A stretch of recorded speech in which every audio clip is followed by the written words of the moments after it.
அன்பு ஆண்டவருடைய பிள்ளைகளே, ஒருவேளை நீங்கள் யாரோ ஒருவர் சொல்லலாம், நான் இவ்வளவு ஜெபம் பண்றேனே, என்னுடைய கணவனார் ஒரு என்கரேஜ் பண்ணக்கூடாது, என்னுடைய மனைவி ஒரு என்கரேஜ் பண்ண மாட்டாங்களா, என்னுடைய தாய் தகப்பன் என்கரேஜ் பண்ண மாட்டாங்களா, நான் என்னைக்கு ஸ்பிரிச்சுவலா வந்தேனோ, என்றைக்கு நான் நல்லவனா இருக்கிறேனோ, என்றைக்கு நான் சர்ச்சுக்கு போயிட்டு வர்றேனோ, என்னைக்கு நான் ஜெபத்துக்கு போயிட்டு வரேனோ, அன்னைக்கு அவ்வளோ திட்டு, அவ்வளோ பிரச்சனை.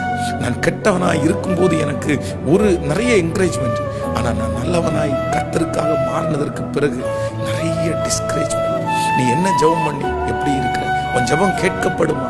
ஆனால் ஆண்டவர் இன்று வாக்கு கொடுக்கிறார், அப்படி என்கரேஜ்மெண்டே இல்லாமல், உற்சாகப்படுத்துதல் இல்லாமல், சோர்ந்து போய் இனி நான் ஏன் இப்படி செய்ய வேண்டும், நான் செஞ்சு என்னதான் எனக்கு மரியாதை, நான் செஞ்சதுனால எனக்கு என்ன பண்ண போறாங்க அப்படின்னு நினைச்சிட்டு இருக்கிற ஒவ்வொருத்தரையும் பார்த்து கர்த்தர் சொல்லுகிறார், உன் ஜெபத்திற்கு பதில் உண்டு.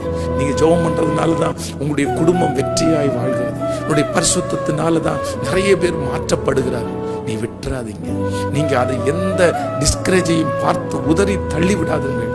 பரலோகத்தின் தேவனாகிய கர்த்தர் தூதர்களுக்கு முன்பாக உங்களை கர்த்தர் தட்டி கொடுக்கிறார், உங்களை மெச்சி கொள்கிறார். ஒரு நாள் சீக்கிரமாய் வரும், அந்த பரலோகத்தின் தேவன் எந்த இடத்திலே உங்களை தட்டி கொடுக்கவில்லையோ அந்த இடத்திலே கர்த்தர் உங்களை கொண்டு போய் நிறுத்தி உங்களை கர்த்தர் என்கரேஜ்